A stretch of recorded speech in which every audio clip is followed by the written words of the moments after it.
chamo José Ramos Aguiar, nasci a 6 de setembro de 1960, logo, este ano farei 62 anos, se Deus quiser. Meu pai era só José Aguiar, a minha mãe Rosa de Lourdes Augusta Ramos Aguiar. Meu pai infelizmente já faleceu, a minha mãe está viva. Tenho mais uma irmã, que é mais nova 13 meses do que eu. O meu pai, a minha mãe era doméstica, o meu pai era e é doméstica. O meu pai desempenhou diversas funções, desde logo pescador, a pesca do atum, andou vários anos a pesca do atum, foi também carpinteiro e desenvolveu a atividade da agricultura também, embora a menos tempo e um agricultor pequeno, digamos assim. Enquanto desenvolvimento profissional, claro que fiz a 4ª classe aqui na Graciosa, nasci e tenho vivido sempre aqui na Ilha Graciosa. Fiz a 4ª classe nas Pedras Brancas, no lugar das Pedras Brancas, que foi também o lugar onde eu nasci, na Canada das Massas, lugar Pedras Brancas e freguesia de Nossa Senhora da Luz. Depois não havia mais estudos na Graciosa.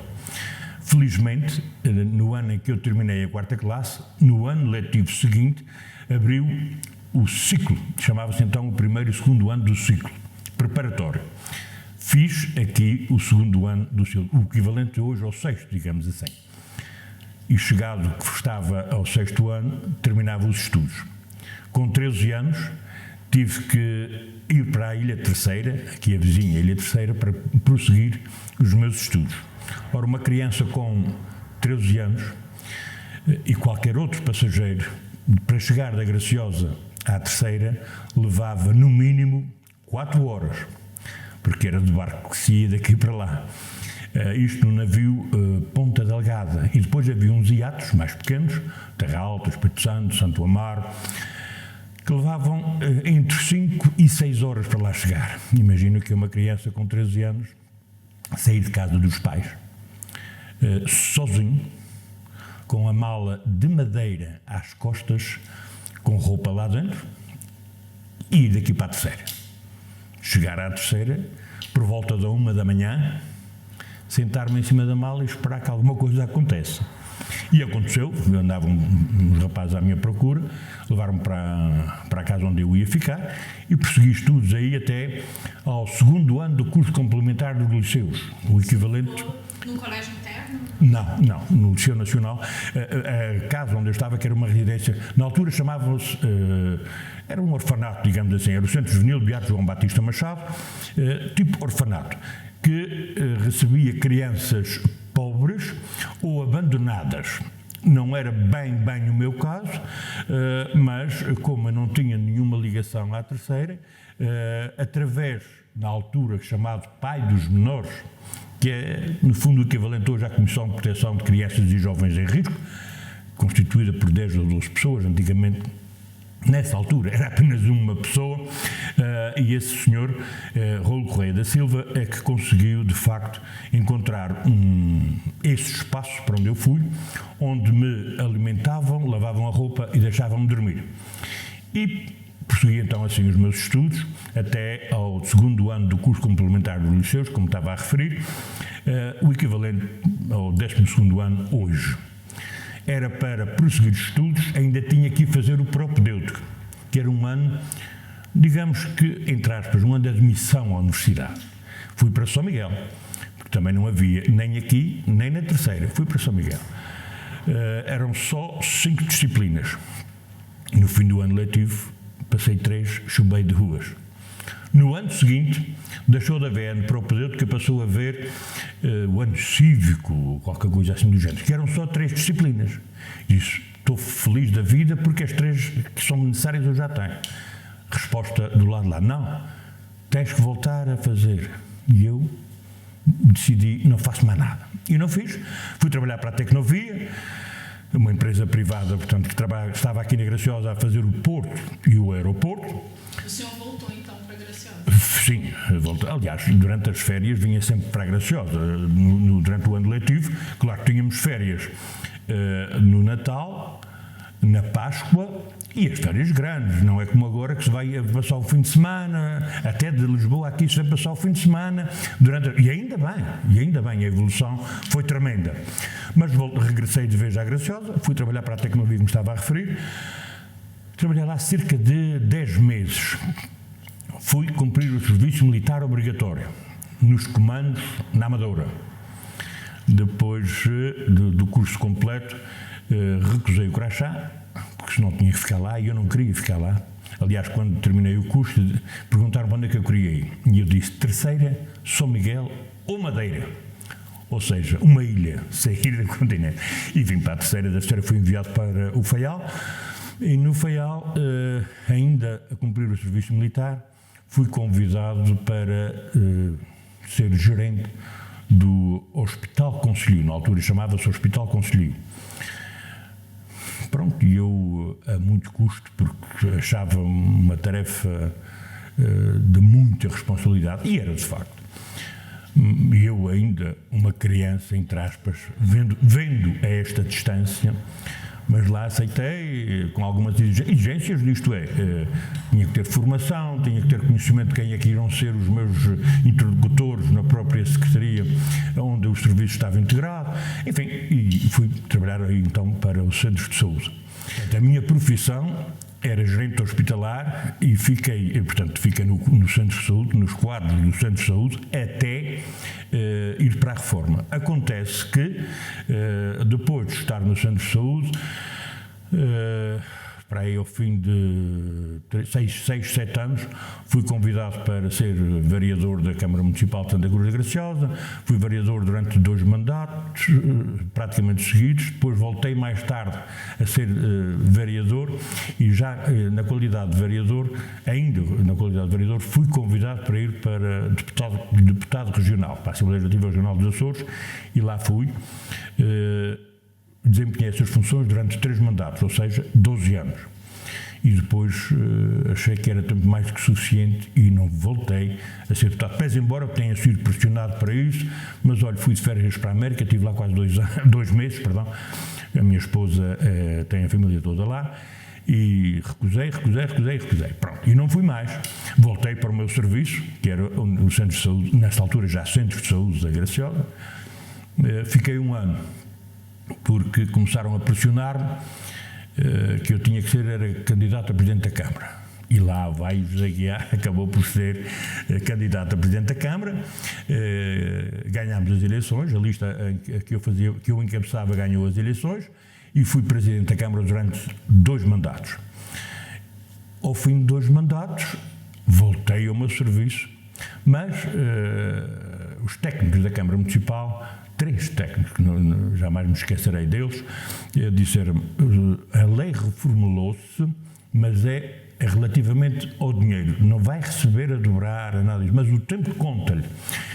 E eu tinha alguma renitência, mas eles insistiram, olha, vocês vão trabalhar para mim aqui meio-dia, trabalho para deitar fora. Mas felizmente eles trabalharam, e depois de eu estar 7, 8 meses no centro de saúde, foi-me concedida a reforma, e então cheguei à reforma bastante novo, devo confessar, mas este foi, digamos assim, o percurso até aos dias de hoje. Hoje, a minha ocupação principal é ser responsável por 2 netas e um neto que eu já tenho.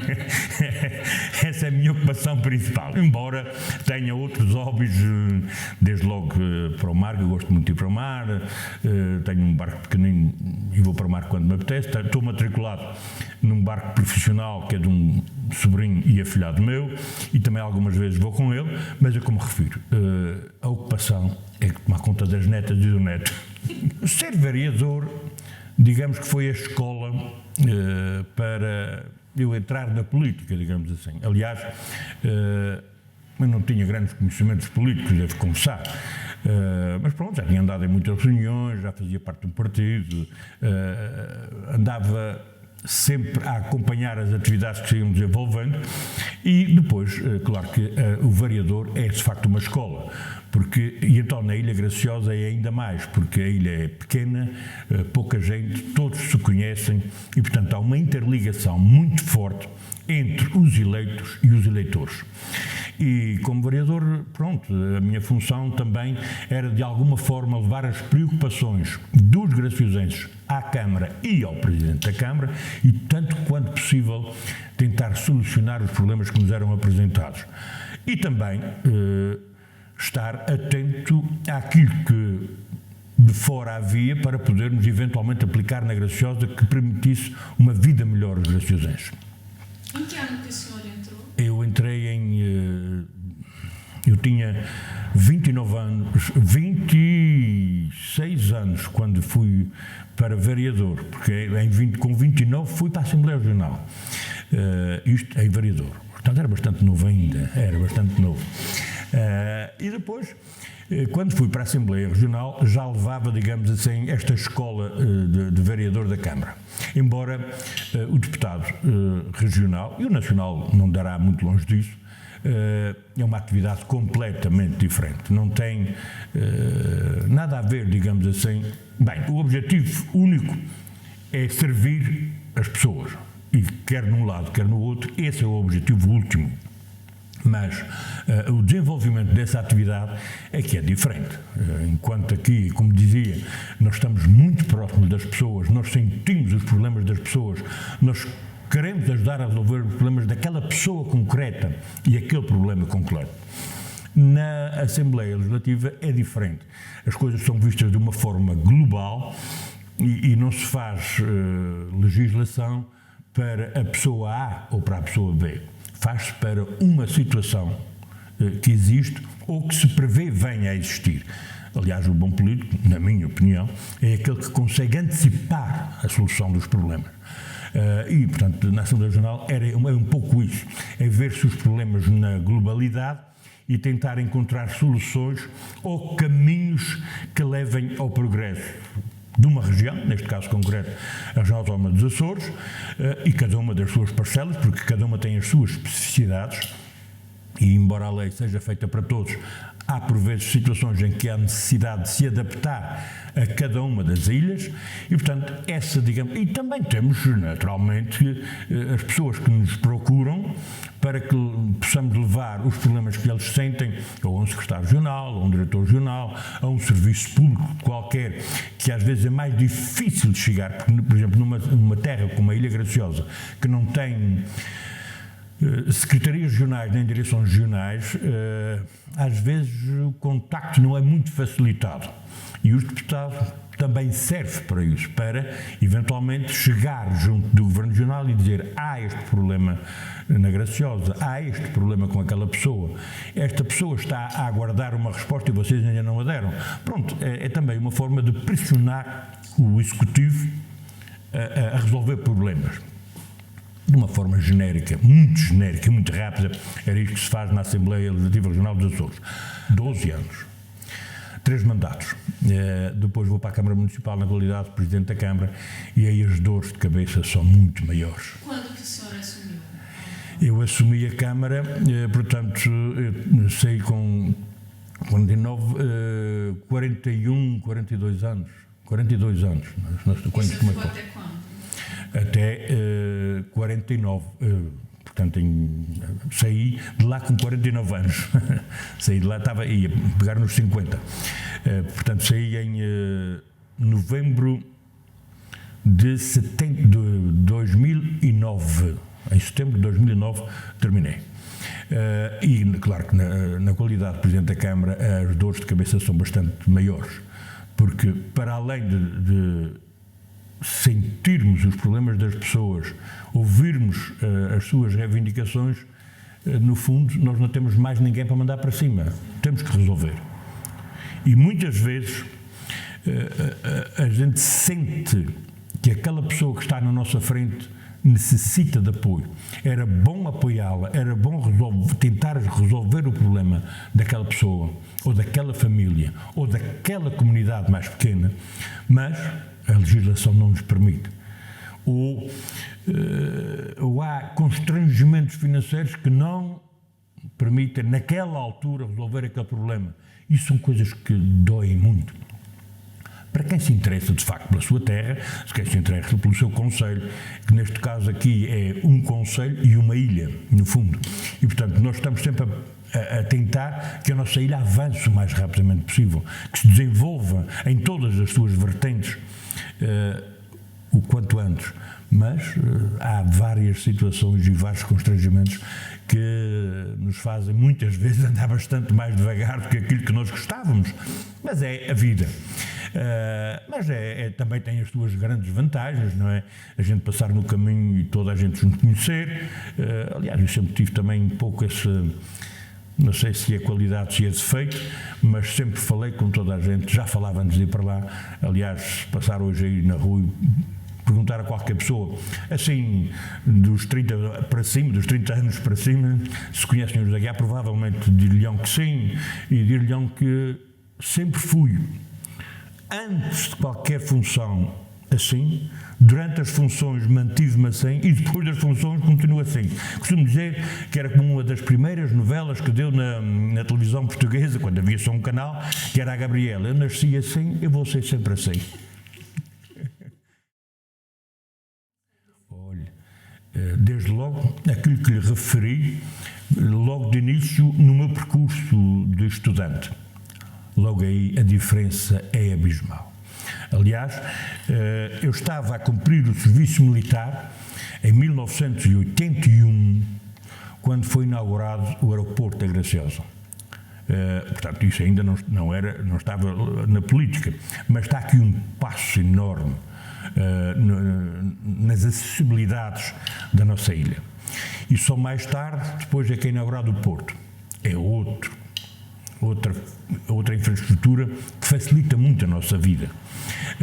Porque antes os barcos ficavam fora na baía e eram uns barquinhos pequeninos, a gente chamava a gasolina, que era uma embarcação a motor, que puxava o batelão, que era um barco relativamente maior, onde vinha a carga, mas que não havia motor, e era rebocado até o porto para ali descarregar e carregar as mercadorias que havia para transacionar.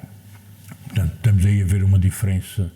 Não tem comparação possível. Aliás, eu não fui à inauguração do aeroporto porque estava no serviço militar, mas pelas fotografias que já vi, pelos relatos que me fizeram, só os doentes que estavam acamados ou quem estava fora da Graciosa é que não foi ao aeroporto, porque foi um dia de facto de festa. Meu pai, por exemplo, que era um homem que não era muito dado assim a festas nem a estes convívios, até ele também foi. Toda a gente foi, porque de facto era um passo gigante. Depois, claro que há depois uma série de infraestruturas, e já comigo também na política, uma série de infraestruturas que se vão criando e que se vão desenvolvendo. A própria escola que se vai modificando, um ginásio, campos de futebol, de desporto, alguns ginásios desportivos. Depois, o Porto de Pescas, claro que é uma responsabilidade do Governo, mas nós pressionamos. Um hotel que também foi, na altura, construído pelo Governo Regional, mas que nós vamos reivindicando, digamos assim, porque para ficar na Graciosa, ou se ficava em casa de um amigo, ou então havia uma pensão chamada a Pensão Graciosa, que também davam alguns quartos, mas de resto, ou tinha-se um amigo, ou então dormia-se no Hotel das Estrelas, não é? E, portanto, tudo isso foi evoluindo. Aliás, a primeira residencial a ser construída foi também pelo Governo Regional na altura, que era a Residencial Ilha Graciosa, e depois também houve um privado que fez uma, que é a Residencial Santa Cruz, e só mais tarde é que surgiu o hotel. E pronto, e agora também há o alojamento local. Há uma série de coisas que foram, de facto, evoluindo. Para além de serem criadas também infraestruturas para serviços oficiais, que dão um apoio de maior proximidade com os graciosenses. Estou a fazer os serviços de desenvolvimento agrário, os serviços de obras públicas, os serviços de saúde, enfim, há uma série, até os serviços de ambiente, uma série de serviços que se vão criando que dão resposta mais direta e mais próxima das pessoas, e para além das infraestruturas, que são, por exemplo, eu posso dar mais alguns exemplos. A remodelação da rede de águas da Graciosa está praticamente concluída. Foi começada com o meu antecessor e continuada por mim. Nos últimos 12 anos que teve lá um outro presidente também fez algumas coisas e já o atual continua ainda a fazer. Porquê? Porque a rede de águas era de facto já bastante ultrapassada, tinha mais de 40 anos, havia muitas perdas de água nas canalizações e alguma dela ainda era naquilo que nós vulgarmente chamamos de fibrocimento, não é? Portanto, contrárias às normas vigentes para se ter boa qualidade de água. A água, aliás, foi sempre um problema muito grande na Graciosa. A Graciosa é uma terra plana, como já se devem ter apercebido, pouquíssimas chuvas, nascentes quase nenhumas, meia dúzia de nascentes, de sítios onde há nascentes, portanto o consumo de água, se fosse só das nascentes, passávamos muita sede, porque de facto não daria nem para uma terça parte da população. Aliás, há muitos anos atrás, havia mais vinho do que água na Graciosa. A Graciosa sempre foi uma terra de muita produção de vinho e era mais fácil dar-se vinho a uma pessoa do que dar água, porque a água de facto custava muito. E é por isso também que existe uma arquitetura da água na Graciosa, na minha opinião, fenomenal. E era preciso, de facto, ainda olhar com mais atenção para esse património que nos foi negado pelos nossos antepassados e que nós devemos deixá-lo aos nossos filhos e netos para eles perceberem o quão importante é a água e que ele é um bem finito. E na Graciosa é muito preocupante. Mas nós temos canalizações feitas em tubo de barro ainda e com a construção de paredes com determinadas alturas para poder levar a água a determinadas freguesias. Aliás, a água canalizada para as habitações, na generalidade, começa na década de 80. Porque antes havia nos centros das freguesias e pouco mais. Havia depois os chafarizes públicos onde se ia buscar uma caneca de água, ou duas, conforme se tinha essa possibilidade, porque havia senhoras e rapazes, lembro eu ainda me lembro, enquanto criança dos meus 10, 11, 12 anos, ir para a bica, esperar, ir para o caminho, esperar pela minha vez para encher uma caneca de água. Portanto, há coisas que não são comparáveis.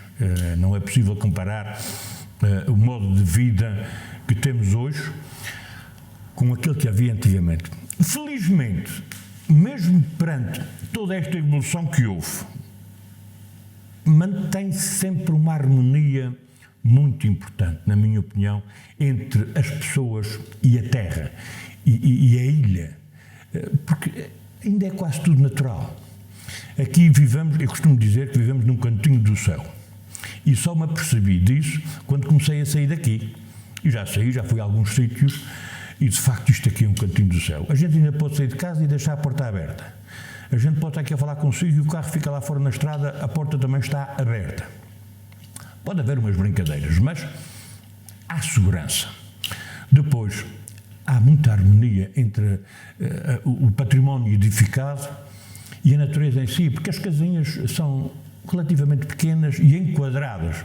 Não é que não haja também um ou outro caso menos próprio, mas na generalidade está tudo muito bem enquadrado. Aliás, se vir aqui o centro de Santa Cruz da Graciosa, é de uma harmonia linda, edifícios bonitos e tudo está em sintonia umas coisas com as outras.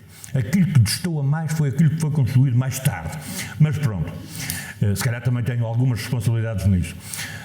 Mas felizmente, acho eu, continuamos a ter uma natureza linda e pura, um sítio onde os animais vivem à sua vontade, onde parte de algumas, por exemplo, aves que estão em vias de extinção nidificam na nossa terra, nomeadamente nos ilhéus, quer da praia, quer do carapaz. Estou a falar do garajal rosado, do garajal comum, dos cagarros e o painho, enfim, há uma série de aves que estão entre aspas, em vias de extinção e que nidificam aqui na Ilha Graciosa. Aliás, o Garajal e o Garajal Rosado, uma grande colónia passa aqui na Graciosa, uma das maiores colónias da Europa, passa por aqui. Portanto, isso também é, no fundo, um atrativo. E talvez por isso, em 2007, em setembro de 2007, estava eu no Centro Cultural da Ilha Graciosa, outro empreendimento que foi feito na altura em que eu era vereador, e estava a decorrer uma Bienal de Turismo Subaquático. E na altura era diretor regional do Ambiente o Sr. Dr. Cardigos, que também estava presente nessa Bienal, e estava uma palestra a ser proferida, e ele vem dizer-me, Sr. Presidente, na altura era já Presidente da Câmara, Sr. Presidente, a Graciosa e o Corvo, mas neste caso, para si interessa a Graciosa, acabaram de ser classificadas reserva da biosfera pela Europa. O senhor anuncia esta gente? Eu disse, senhor. Calma, cuidado, mas disse, não, isto é certo, não há problema nenhum. Disse, então, tendo em conta que isto tinha sido, vamos lá, o processo foi praticamente todo desenvolvido pelo Governo Regional, embora com a colaboração da Câmara Municipal, com todo o trabalho que foi preciso fazer em campo também com a ajuda da Câmara Municipal, mas a responsabilidade, digamos assim, do processo tinha sido do Governo Regional. Era a Secretária Regional, a Sra. Doutora Ana Marques, e Diretor Regional, o Dr. Cardigos, e disse, doutor, não tem problema nenhum, faça o senhor o anúncio dessa situação. Não, eu estou na Graciosa, o senhor é o Presidente da Câmara da Graciosa, faça o senhor. E pronto, foi nessa altura, aliás, com alguma emoção, tendo em conta que no nosso país, não era nos Açores, no país só havia uma zona reserva da biosfera e, portanto, eram criadas mais duas. A Graciosa e o Corvo. Passou Portugal a ter 3 reservas da biosfera. E lá anunciámos que então a Graciosa tinha sido, de facto, classificada como património da humanidade e reserva da biosfera. Uma coisa que muito nos orgulhou. Este processo, lá está, foi provar às entidades europeias que nós tínhamos uma ilha, é porque às vezes fazem-se candidaturas de determinadas localidades, de determinados sítios, de determinado património. Aqui não, era uma ilha no seu conjunto. Foi preciso provar às entidades europeias que nós vivíamos numa ilha com uma grande biodiversidade, tudo de alguma forma em sintonia umas coisas com as outras, inclusive o homem. Aliás, neste momento o que está a fazer mais falta à Graciosa é a raça humana. Estamos a ficar com poucos habitantes. Mas foi preciso provar que de facto havia aqui uma grande harmonia, que tudo vivia aqui bem, que tínhamos património edificado e natural, que não existia mais sítio nenhum do mundo. Me lembro, por exemplo, da Furna do Enxofre, uma gruta subterrânea, onde está um vulcão em ação ainda, consegue-se ver ali o magma a ferver e as fumarolas a sair, e uma abóbada monumental, é também um monumento natural, para além de, como referi há pouco, o centro de Santa Cruz, que já era classificado também como vários sítios, nomeadamente as aves que aqui nidificavam e que noutros sítios não acontecia e que, portanto, era necessário também preservar esses espaços. É uma faca sempre com 2 gumes, não é? É bom porque vivemos em harmonia, vivemos em alegria, vivemos bem, vivemos felizes, vivemos com um ambiente que muitos invejariam ter. Por outro lado, temos algumas restrições, que é preciso haver um plano que estabeleça o nosso modo de vida por forma a que tudo continue harmonioso e sem grandes conflitos entre cada uma das atividades que aqui se vai desenvolvendo. E, portanto, para isso também existem algumas restrições. Foi preciso também, à medida que se ia tratando dos papéis, digamos assim, ir explicando às pessoas. E fizeram-se algumas sessões de esclarecimentos, foram distribuindo alguns documentos, enfim, era preciso, para além do património natural e do edificado, também que as pessoas aceitassem e percebessem que isto poderia e ia ser bom. E já ao fim de todo este tempo, a classificação deu-se em 2007, estamos em 2022, e se calhar há 2 ou 3 ou 4 anos, há poucos anos para cá, é que se começa a ter a percepção de que essa classificação também serviu a Graciosa, está a servir a Graciosa, porque os produtos aqui produzidos, com o fim de serem exportados, podem levar o selo de reserva da biosfera. E cada vez mais há gente que procura esse tipo de produtos, porque sabem que é criado numa zona onde tudo está em harmonia. Não há o forçar de que tudo seja feito, pela uma expressão, às 3 pancadas. Não, com calma, naturalmente. Eu costumo dizer que praticamente a gente vive aqui de uma agricultura biológica, a gente vive de uma pesca artesanal, a gente vive, no fundo, da natureza, como ela é. Há alguns tratamentos, principalmente para se prevenir algumas doenças que também aparecem, não é? Nas plantas, nas árvores, e portanto isto também é preciso, mas na sua esmagadora maioria os produtos são naturais, praticamente. Essa construção do selo, né, da reserva da biosfera para os produtos, isso foi também ainda na gestão do senhor ou já foi posterior? Portanto, ainda começou a ser feita com a minha gestão, embora, volto a referir, quem aprova esses selos, isso é aprovado a nível regional, é pelo Governo Regional. E claro que um dos objetivos, já a quando da elaboração do processo de candidatura, é que se obtenha esse selo de qualidade. E a União Europeia também, não é do seu todo, mas há um departamento que também tem que dar o seu agrimã, digamos assim, a esta situação. E, portanto, esse selo de reserva da biosfera já vale dinheiro, Pode não ser muito, pois não, mas é mais algum. E para além de ser também um chamariz para o turismo, embora a gente falar de turismo aqui, tivemos 2 anos fechados, não é? Mas pronto, isso é uma situação que se há de ir ultrapassando. Mas de facto já vem gente para ver aves, já vem gente para mergulhar na Graciosa, nos mares da Graciosa, que são nítidos, são lindos. Eu sou muito suspeito a falar da Graciosa porque de facto amo a minha terra, gosto muito aqui de viver e gosto que as pessoas também gostem dela, e por isso é que nós devemos mantê-la sempre assim, limpa e linda, porque a limpeza de uma terra não depende da terra nem das entidades que lá existem, desde câmaras, juntas, governos, não, depende essencialmente das pessoas. E felizmente, cada vez mais as pessoas se vão consciencializando de que só as coisas estando limpas é que são boas para todos, incluindo para nós. E principalmente para nós que cá vivemos. Mas claro, que gostamos de mostrar a quem nos visita uma terra com estas condições, que não se vê em muito lugar. O senhor acha que o turismo de natureza, como o senhor falou, ele aumentou depois dessa classificação da reserva da biosfera? Sim. Aliás, depois da classificação, e também lá está, depois da divulgação que se vai fazendo, não é? Porque ter uma classificação e deixá-la ficar num dossiê muito bonito, amarradinho com fio de ouro e não sei o quê, não serve para coisa nenhuma.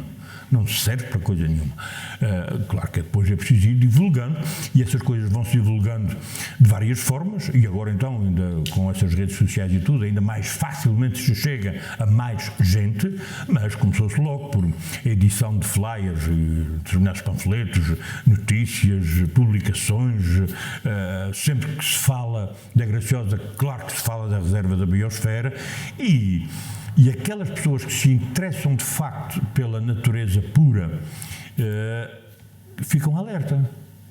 E ainda por cima, na altura, que havia apenas um sítio em Portugal classificado como reserva da biosfera e aparecer mais 2, logo nos Açores, logo na Graciosa, onde é que isso fica? É porque a questão era mesmo essa. Graciosa, onde é que isso fica? Não é? Porque uma ilha com 62 km², na altura, na casa dos 5.000 habitantes, não era fácil encontrar no mapa. Aliás, e já agora conto um episódio que se passou comigo. Eu referi no princípio que fui estudar sozinho com 13 anos. A minha filha mais velha Com 17 anos foi para Coimbra estudar. E claro, o pai foi levá-la, porque a menina não podia ir sozinha, não é? Fui com ela fazer as matrículas, encontrar um quarto para ela dormir, essas coisas que uma pessoa precisa quando está a estudar. E estava com ela numa cidade em Coimbra, uma senhora nova, relativamente nova, que se fosse uma mulher de 80 anos eu não me admirava muito, mas era uma jovem a fazer a matrícula, mas faltavam uns papéis e precisava ir à secretaria buscar papéis e disse, Eulália, que é o nome da minha filha, vai lá porque tens as pernas mais novas que as minhas. E fiquei a falar com a senhora. Disse, então veio ajudar a sua filha? Sim, exatamente, então a sua filha é de longe? É bastante longe. É do norte? Não, mais longe. Mas é do Algarve? Não, mais longe. Não há sítio nenhum mais... os Açores. Mas o senhor não fala a moda dos Açores? E disse, desculpe, eu não falo a moda de São Miguel. São Miguel fala assim, é assim. Não, assim é a moda de São Miguel. Eu sou da Graciosa. A linguagem é diferente. Aliás, somos 9 ilhas e se as visitar as 9, cada uma tem o seu sotaque adequado. Mas, naturalmente, e é mais que natural, é muito mais conhecido o sotaque de São Miguel ou da Terceira do que qualquer outra ilha, porque São Miguel sozinho, a ilha de São Miguel sozinha tem mais de metade da população dos Açores. Ora, e as acessibilidades a São Miguel são completamente diferentes da que são para a Graciosa. Não tínhamos ilusões. E, portanto, é natural que se conheça melhor São Miguel do que se conhece a Graciosa. Mas, quando reserva de biosfera, Graciosa, onde é que isto fica? E vai-se à procura. E desperta a curiosidade. E depois desperta também a vontade. Para quem pode. Vamos lá. Vamos ver. E não há depois melhor publicidade, seja do que for, mas neste caso de uma ilha, do que a publicidade que é feita boca a boca. Se a pessoa se sentir bem, certamente vai fazer uma excelente publicidade da Graciosa. Eu costumo dizer, e mantenho, disse isso enquanto fui deputado, disse isso enquanto fui Presidente de Câmara, continuo com a mesma ideia. A Graciosa provavelmente não precisa de turismos de massas. Não precisamos aqui de 1000 turistas por dia. Não precisamos, nem temos capacidade para os receber, tão pouco. 1000 turistas por dia. Mas precisamos de turismo com qualidade, que queira apreciar aquilo que nós temos, que queira descansar, que queira gastar também um pouco daquilo que tem. E, portanto, é assim que devemos ir vivendo e é assim que, na minha opinião, claro está, que devemos ir mostrando a nossa terra ao mundo. E esse turismo de qualidade, ele vem numa curva, tirando esses 2 anos, não é? Sim. Ele vem numa curva. Sim, porque quem vem fazer mergulho para uma ilha destas, e aliás com as condições que haviam na altura, que não eram muito boas em termos de custos, por exemplo, era bastante caro, porque o mergulho exige algum equipamento, exige peso, e andar de avião com peso era extremamente caro. As passagens em si já eram caras, e o peso então ainda era pior.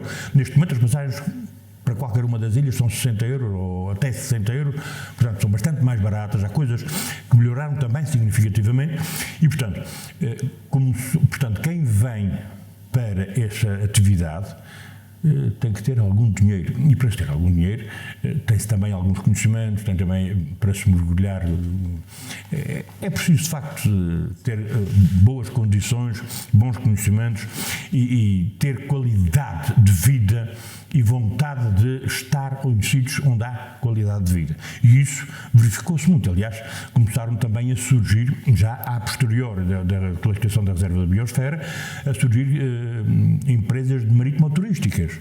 Portanto, é o sinal de que, de facto, a procura começou a existir. A visualização de aves marinhas, nomeadamente o garajal comum, o garajal rosado, o painho, o monteiro. Aliás, na Graciosa existe um garajal, uma ave que só nidifica a nível mundial nos ilhéus da praia. Portanto, isso chama a atenção. E também quem vem para ver aves, enfim, não é gente que, com todo o respeito que me merece, não é gente que anda a rapar valetas nem é o coveiro da Câmara, que eu julgo que devia ser a pessoa mais bem paga da Câmara. Era o coveiro, que é um trabalho, para já é um trabalho que é necessário ser feito e que tem que ser feito com dignidade. e é bastante custoso. Mas pronto, adiante, passemos à frente. A verdade é que, pronto, é gente sempre com alguma, com uma classe média, média alta para fazer turismo deste, e tem surgido, de facto, gente nessas áreas para fazer turismo. Uma maior capacitação das pessoas daqui da Graciosa para receber esse turismo, que é um turismo diferenciado. Sim, e lá está, falávamos há pouco, não havia residenciais, não havia hotéis, não havia coisa nenhuma. E também por isso começaram a aparecer as residenciais, não só para isso, mas, aliás, a partir da reserva da biosfera, só apareceu o hotel, o que não é pouco, apareceu o hotel e apareceu muito alojamento, algum alojamento local. Portanto, é também uma resposta a essa procura, e é também as pessoas a perceberem-se que tem que haver qualidade aqui para receber quem chega. Também nos restaurantes algumas coisas evoluíram, se calhar não tanto como eu pessoalmente gostaria, mas pronto, evoluiu-se, porque também não havia nada disto, e agora já existe mais que um restaurante, existe mais que uma possibilidade de comer, já se pode escolher vários tipos de comida, pronto, também é isso, evolui, mas poderia evoluir-se ainda mais. Claro que não ser assim, mas toda a gente está satisfeita com isso. Pois há sempre alguém que fica insatisfeito. A pessoa que costumava ir apanhar lapas num determinado sítio e agora não pode ir, fica aborrecida. A pessoa que ia para o ilhéu da praia e ficava lá à noite e passava lá o fim de semana, agora não pode ir, não está satisfeita. Não pode ir, isto é, não pode lá ficar o fim de semana, nem ficar... Pode visitar, desde que seja acompanhada, pede autorização para lá ir. Claro que essas restrições, enfim, deixam sempre alguém desconfortável. Mas se virmos na globalidade, penso que as pessoas encaram com naturalidade essa situação, e o benefício, na minha opinião, o custo-benefício, acho que joga a nosso favor. E as empresas que fazem, por exemplo, o turismo de mergulho, elas são empresas daqui também da Graciosa ou são empresas de fora? São empresas aqui da Graciosa, são empresas de cá. Bem, um dos proprietários de uma das empresas era do continente, era, se não estou em erro, da área de Setúbal, ali da zona de Setúbal. Eu já tinha sido campeão nacional de mergulho, pronto, eu estava muito ligado ao mar. E lá está, foi daquelas coisas, veio à Graciosa, gostou da ilha, gostou do mar ainda mais do que da ilha, e acabou por criar uma empresa marítimo-turística e está cá. E depois houve gente de cá que também criaram as suas próprias empresas e também estão cá a operar. Para além de empresas que existem noutras ilhas, nomeadamente São Jorge, que fica aqui relativamente perto, e a terceira, praticamente todas as ilhas existem atividades marítimo-turísticas. Mas, por exemplo, aqui Graciosa e São Jorge e Terceira, há uma grande proximidade, e quer as empresas de cá vão lá, como as de lá vêm cá e fazem transporte de gente para todo o tipo de atividades, mas também muito para mergulho e visionamento de aves, mas também para outras atividades. A Graciosa é conhecida, de facto, pela música também. Lá está. É também uma outra vertente que acaba por contribuir para este paraíso. Porque uma ilha, neste momento, que tem 4.100 a 4.200 habitantes, tem 4 filharmónicas no ativo, tem 2 grupos folclóricos no ativo, chega a ter 6 grupos corais no ativo. Pode-se pedir mais? Pode-se, porque ainda existem os conjuntos, que nós chamamos os conjuntos musicais para os bailes, porque o Carnaval na Graciosa é outra atividade. Aliás, o Carnaval na Graciosa começa logo a seguir ao Natal. Acaba o Natal, começa o Carnaval, seja o Carnaval em fevereiro ou em março, é aquele período todo, com bailes nos salões, com ensaios de bailinhos à moda da Terceira, digamos assim, mas estava eu a referir que existem toda esta componente musical, para além de que, em determinada altura, a Graciosa era a ilha que tinha o maior número de pianos relativamente à percentagem de habitantes que tinha. Portanto, já aí estava, de facto, a demonstração de que as pessoas da Graciosa gostavam de música e gostam de música. E por estas atividades que agora aqui acabei de descrever, percebe-se que só gostando de música e querendo participar nessas coisas é que elas conseguem sobreviver. Poderão-me perguntar, mas por que será? Há quem diga que se deveu essencialmente ao isolamento. Que a Graciosa era de facto uma ilha isolada, não é? Fica aqui numa ponta. E então as pessoas tinham que encontrar formas de conviver, de conversar, de brincar, de rir, e a música era uma dessas formas. Aliás, também grande número de casas tinham uma viola da terra ou um violão. E claro, se não havia televisão, se não havia rádio, bom, o que é que se ia fazer? É verdade que fizeram-se muitos filhos, mas também não era só isso que sim. Então dedicava-se muito à música. E na música, como digo, são as Filharmónicas, são os grupos folclóricos. Eu, por acaso, faço parte dos 2 grupos folclóricos, porque gosto também, e lá está, porque gosto muito.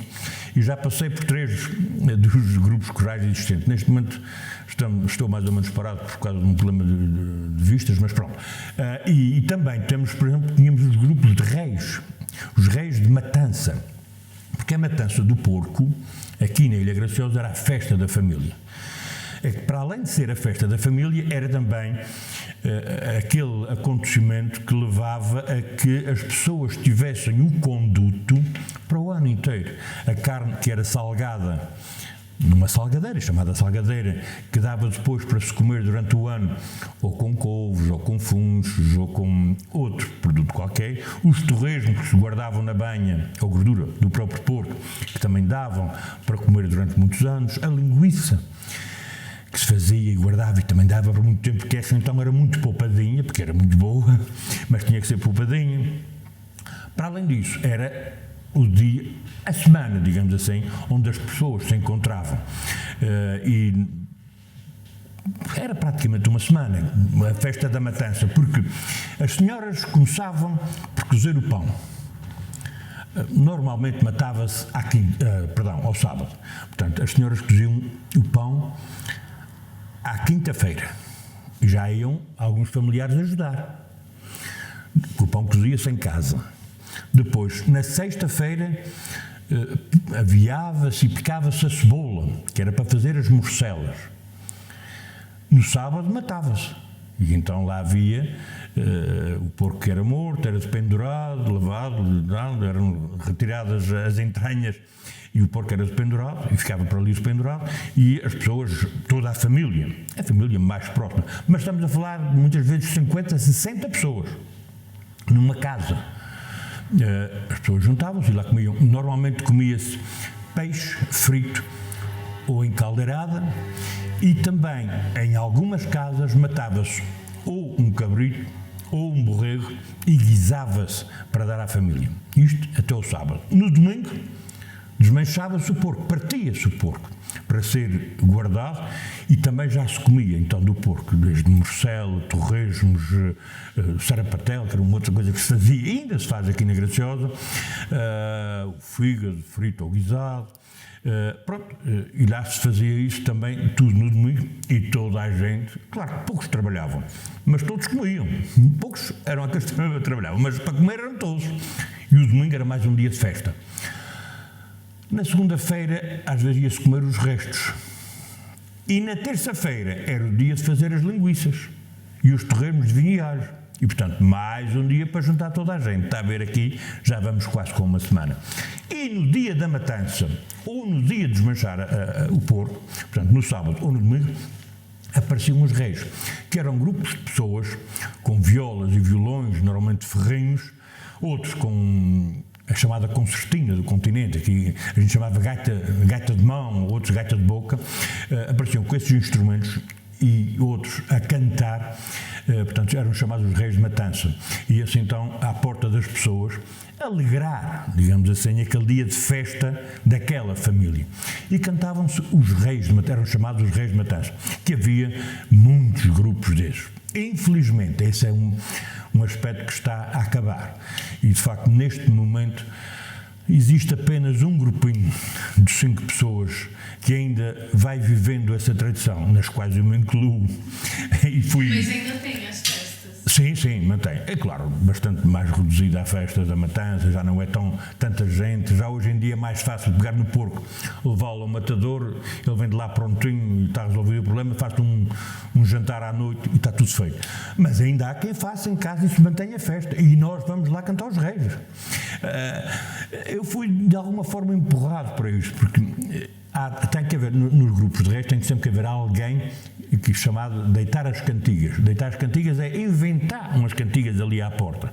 E vamos estar mais tempo ou menos tempo a cantar à porta conforme as pessoas da casa nos mandam às vezes coisas para fora. Mandam morcela, a gente tem que fazer uma cantiga à morcela. Mandam vinho, a gente tem que fazer uma cantiga ao vinho.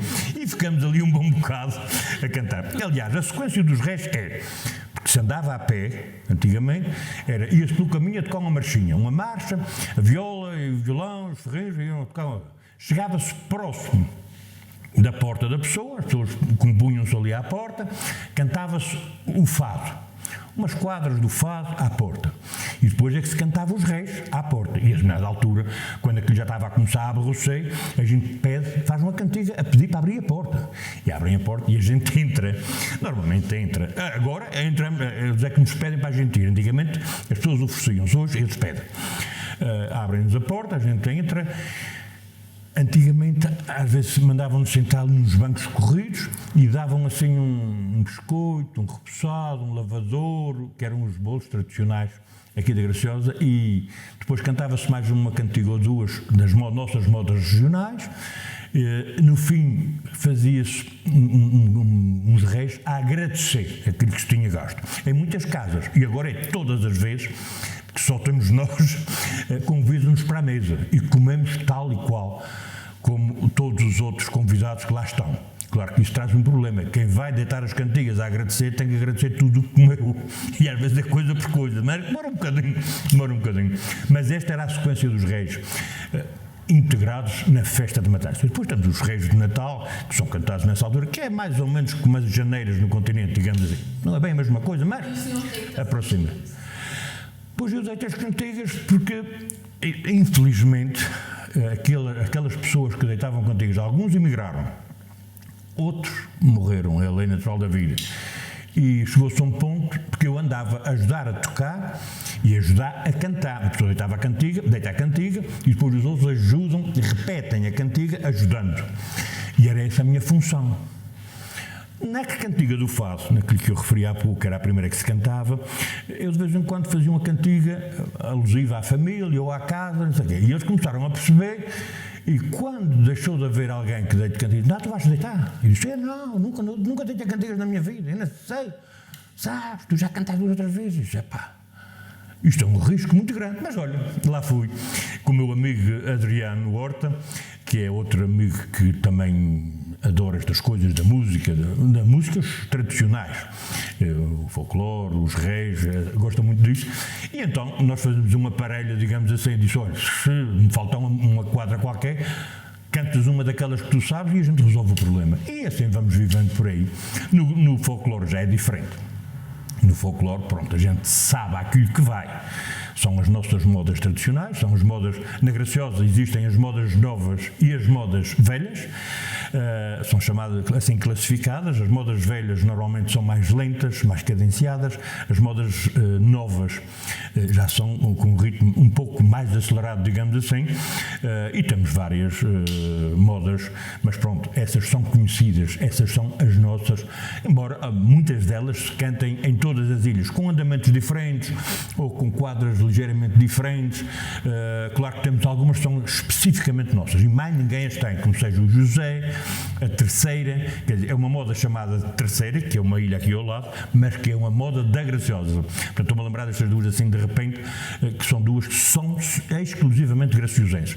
Portanto, isso aí a gente sabe o que vai. Os reis não, é o que aparecer. Eu comecei no grupo folclórico da Casa do Povo da Praia, que é a freguesia de São Mateus, há muitos anos. Antes de ser Presidente da Câmara, por exemplo, antes inclusive de ser Deputado Regional, mas depois houve ali uma série de vicissitudes e o grupo parou.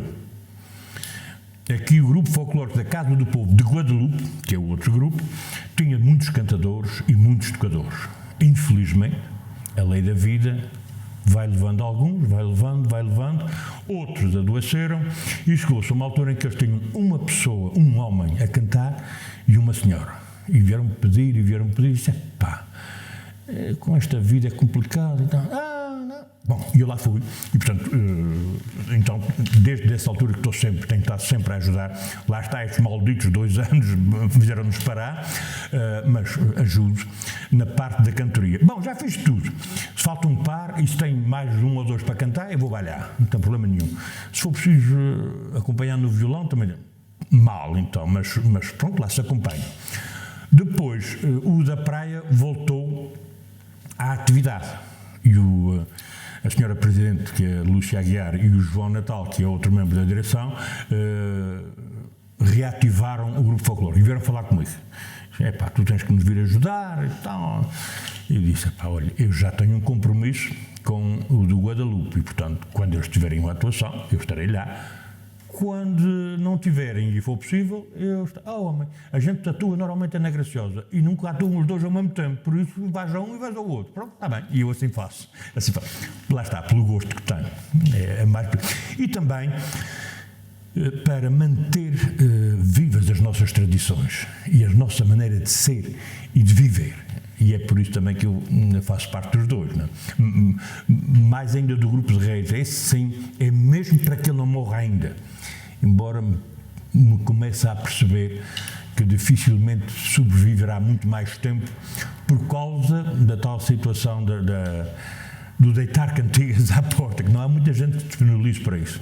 Mas pronto, enquanto for possível, lá vamos. Felizmente, uma das coisas que eu tinha algum receio aqui há uns anos atrás, há uma dúzia de anos atrás, era relativamente aos tocadores de viola da terra, porque estavam a desaparecer e não aparecia gente nova. Felizmente, apareceu aí o senhor Helder Eiró, um luso-americano que veio novamente para a Graciosa e passa muito tempo aqui na Graciosa, faz violas e ensina violas. O senhor José João também é outro exímio tocador e também ensina viola. Mas o senhor Helder Eiró, como já é reformado e tem muito mais tempo disponível, ensinou muito mais gente. E depois ele entusiasma-se muito também com a viola da terra. Tanto é que as constrói, as afina, as vende, e também isso lhe serve, não é? Mas tem ensinado muita gente, e felizmente já há malta nova que consegue tocar a viola da terra, e se continuarem vão ser bons executantes da viola da terra, e portanto por aí as modas não morrem. Pelas cantigas é mais complicado. O senhor foi presidente da Câmara durante 2 mandatos. Há um apoio para a música? Sim, senhor. Aliás, há apoios a nível local, portanto, da Câmara Municipal, e até algumas juntas de freguesia, aos grupos da sua freguesia, que também dão incentivos, para além do Governo Regional, que também existem alguns apoios para essas atividades, para os grupos folclóricos, para as bandas filarmónicas, portanto, pessoas que têm que fazer candidaturas, têm que responder a uns inquéritos, têm que demonstrar que de facto estão a trabalhar e que necessitam daquilo, ou para um fardamento, ou para um instrumento, ou para a aquisição de partituras, enfim, ou para o concerto de instrumentos. Por exemplo, uma banda todos os dias está a gastar, porque ou são palhetas, ou são instrumentos que se estragam. Pronto, há uma série. Os instrumentos de corda, os grupos folclóricos, são as cordas que rebentam, são as unhas que se partem. Pronto, há sempre necessidades. São pessoas como eu que vão engordando e a farda já não serve, e portanto é preciso fazer uma nova. Pronto, e há de facto esses apoios. É aquilo que a gente quer? Nunca é. Eu já estive nos 2 lados. E sei que, por exemplo, vamos dar um exemplo, meramente académico. Dar 1.500 euros a um grupo folclórico é uma vergonha, é uma miséria. Mas para 2 já são 3.000, que a Câmara tem que disponibilizar. Mas se der só os mesmos 1.500, que normalmente não é, a cada uma das filarmónicas, bom, aí já são 6.000, mais já são 9.000. E depois os outros grupos musicais, e depois o grupo de reis. Quer dizer, quando a gente dê por nós, para além dos grupos de futebol, que ainda temos os clubes de futebol com equipes federadas e tudo, e também são precisos apoios. Mas eu costumo dizia quando estava na Câmara, continuo a dizê-lo, que é preferível investir-se nesses grupos culturais, musicais, também temos teatro, 2 grupos de teatro, e das filarmónicas e do futebol, porque aí estamos a ocupar os jovens. E os jovens estão ocupados com atividades saudáveis, na minha opinião, naturalmente. É preferível esse investimento de que eventualmente, mais tarde, termos que investir em saúde, porque ou se tomou um overdose, ou porque se engordou demais, ou porque, não é? E, portanto, tudo quanto eu não costumo dizer que não se gasta dinheiro na cultura, nem na música, nem no teatro, nem no futebol. Investe-se. E, de facto, tem-se investido. E há apoios, efetivamente, por parte da Câmara, como disse, do Governo Regional e até das próprias juntas de freguesia para a sua freguesia, o que é natural e normal. Portanto, há esses apoios. Claro que a gente quer sempre mais, mas não estica, também não estica. A reserva da biosfera acaba por ser aquilo que eu já fui descrevendo. É a harmonia que existe entre a natureza, o homem, todos os seres vivos que aqui existem. E é poder-se viver num sítio tão tranquilo e tão deslumbrante como é a minha Ilha Graciosa. E o que significa Graciosa, professor? Eu não digo que é a minha vida, mas se calhar é o meu sangue, corre-me nas veias a Graciosa. Eu sou casado com uma americana. Ela nasceu aqui na Ilha Graciosa, mas emigrou com 10 anos. E veio cá um verão, a gente namorou e acabou por casar, portanto, mas ela já tem dupla nacionalidade, portanto já era americana, já lá estava há 14 anos, estava há mais anos do que aqueles que tinham estado na Graciosa. E eu disse-lhe, a gente, enfim, é aquelas coisas que não se explicam, mas acontecem. Eu disse, olha, minha amiga, só há um senão, eu não saio da Graciosa. E ela não queria vir para a Graciosa. Mas ela veio para a Graciosa e ela nunca mais saiu da Graciosa, nunca mais saiu, isto é, passou a residir aqui e cá está a residir já há 38 anos, mais o marido, as filhas e agora os netos. É isto a Graciosa para mim, é querer estar, é querer viver, é querer saborear aquilo que de bom existe aqui, quer através da boca, quer através dos olhos. E a minha mulher acabou por também perceber que está num cantinho do céu. E quando é preciso barulho, zaragata, coisas fora do normal, olha, depois vai-se ali a Lisboa ou vai-se à América outra vez, porque até lá a família, e tem que ir ver a mãe e as irmãs. Eu acho que ela deve ir todas as vezes que puder e quiser. E vai-se lá e pronto, desopila-se, é diferente, para a gente ficar a saber, vamos embora para a Graciosa depressa, que isto não é vida para a gente. Esta é a minha Graciosa. O meu futuro está muito próximo já, não é? Com 62, portanto o meu futuro já vai ser curto. Mas é essa exatamente a minha preocupação, é relativamente, ainda mesmo às minhas 2 filhas e um filho, e essencialmente às minhas 2 netas e ao neto. Eu espero sinceramente, desde logo que eles mantenham a Graciosa, não é como ela está, mas é com as transformações que forem necessárias executar sem a prejudicar, é eventualmente evoluir em algumas coisas, mas deixar que a natureza também mande em nós. Mas também é preciso que os governos, sejam eles nacionais, regionais ou locais, percebam que é preciso investir nestas ilhas mais pequenas, com grande qualidade de vida, mas que para as quais está cada vez a faltar mais gente. Não é um problema único e exclusivo da Graciosa, de São Jorge, estas ilhas mais pequenas, Flores, Santa Maria, Corvo, é um problema de facto. E, portanto, há que inverter esta situação. Uma das vertentes que pode colaborar nisso é, efetivamente, o turismo, mas tem que se inventar outras formas de atrair gente. E apoios à natalidade é o que se fala muito. Não? É bom, mas alguém vai ter um filho que vai receber 1.000 euros, ou 1.500, ou 2.000. Não vai. Pronto, ajuda para comprar umas fraldas, mas... ponto final de parágrafo, não há mais. O que é preciso é, de facto, reinventar formas de viver nesta terra que permitam que ela continue bela e graciosa e que quem está fora queira aqui ver, queira cá vir para ver aquilo que de bom aqui existe, mas que os de cá se sintam bem e possam ter também uma vida digna e desafogada. Vai ser preciso reinventar, vai. Porque nós já tivemos fábricas aqui, nós temos fornos de telha, exportávamos telha para São Jorge, para o Pico e para a Terceira. Tivemos uma fábrica de conserva com a maior área coberta dos Açores. Foi à vida.